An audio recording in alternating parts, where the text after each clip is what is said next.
mon frère, tu as voyagé de ton pays pour le Canada avec des diplômes que tu as achetés. Est-ce que c'est vrai? Comment est-ce qu'on a fait pour découvrir petit à petit que il y a des personnes au Canada qui sont dans des entreprises que les diplômes ont été achetés? Je vous raconte, je n'ai rien contre les Congolais avant de commencer parce que j'ai vécu avec un colocataire congolais qui était supposé avoir le doctorat. Je vous raconte cette histoire pour vous dire, franchement, le mensonge a les courtes jambes. Quand tu mens, il faut être un bon menteur. Entre-temps, le gars il me dit que, ah voilà, j'ai un doctorat en administration des affaires. Et moi, il me demande que j'ai quoi. Je dis, j'ai la licence. Il se moque de moi. Mais il n'était pas très crédible dans sa façon de parler. J'étais comme, quelqu'un qui a le doctorat, comment il peut s'exprimer comme ça et tout. Mais il m'a convaincu qu'il avait le doctorat. C'est vrai que j'étais un peu sceptique. À quoi que mon colocataire congolais, je ne parle pas que des Congolais parce qu'il ne s'agit pas que d'eux. Il s'agit de presque toutes les personnes qui sont concernées par ça.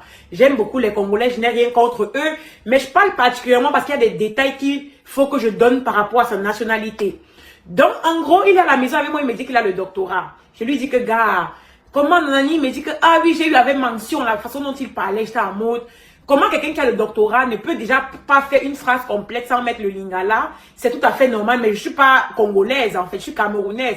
Mais pourquoi à chaque phrase tu mets le lingala? Je suppose que même au Congo pour avoir les diplômes, c'est en français parce que j'ai eu des amis congolais qui s'exprimaient très bien en français. Il m'a dit non, nanani, nanana, nanani, nanana, j'ai eu mes diplômes et tout.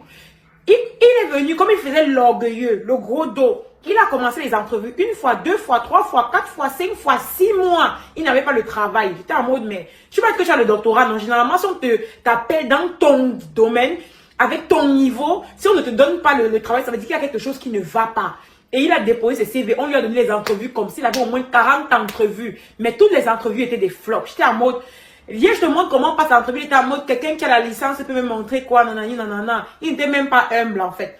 Mais 8 mois après, il avait honte. C'est moi encore qui suis allé vers lui pour lui dire, voilà mon frère congolais, est-ce que tu veux que je t'aide finalement pour ton diplôme, pour ton entrevue? Parce que moi, on me connaît comme quelqu'un qui aide beaucoup de gens dans les entrevues. Ceux qui veulent passer les entrevues, vous faites... Je suis un peu très forte, je suis un peu intelligente de ce côté-là parce que j'ai quand même un peu fait quelques recherches par rapport aux entrevues. Comment valider aux entrevues au Canada. Donc, en gros, maintenant... Finalement, il a dit oui, voilà, aide-moi, nanani et tout. Je lui pose une question, présente-toi, parce que je simulais une entrevue. Je suis allée un peu sur Google, j'ai un peu pris quelques questions. J'ai simulé l'entrevue pour voir un peu comment il devait répondre. J'étais en mode, quoi? Même si tu me dis quoi, comment tu es incapable de te présenter? On dit présente-toi. Tu es capable de donner ton nom, ton prénom. Tu es incapable de donner un peu ton background. Tu es incapable. On dit que je lui dis présente-toi. Il me dit, je m'appelle, bon, je vais dire Moussa. Je m'appelle Moussa Ibrahima, il me regarde et dit que c'est comme ça que tu allais aux entrevues faire. Un jour, maintenant je le surprends dans la conversation. Vous savez, quand on manque parfois, on oublie qu'on a menti avec son frère. Il dit à son frère qu'au Congo, que je vais t'envoyer chez quelqu'un qui va te... J'ai dit que... quelqu'un qui va te montrer le réseau. Puis j'ai dit... Moussa, tu m'avais pas dit que tu avais eu tes diplômes. Il était en mode... ça fait quoi, nanani? Il avait honte, mais... Il avait honte, mais comme j'avais déjà su la vérité que ses diplômes, j'ai dit que même le cap, le gars, s'il n'a pas, même si on fait quoi. Parfois, vous pensez que vous êtes fort, vous partez dans une qualification, dans une entreprise avec un diplôme, mais ils se rendent compte au bout d'un mois que vous n'êtes pas qualifié.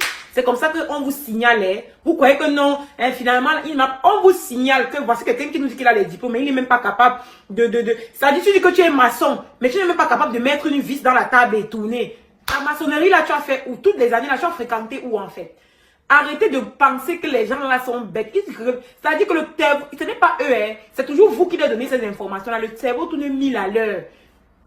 Moussa, même le cap, il n'avait pas. Mais il avait le doctorat avec. Mais vous vous attribuez des diplômes que vous ne méritez pas. Moi, c'est la partie là. Il ne veut pas le BPC ou le bac. Hein. Il dit lui qu'il a le doctorat avec mention. Bref. Vous croyez que vous êtes trop caché, non? On va vous découvrir. Vous croyez que vous prenez les diplômes que vous ne méritez pas. Vous êtes au Canada avec. Même si tu travailles quelque part, hein, attache ton cœur, ça va arriver sur toi bientôt.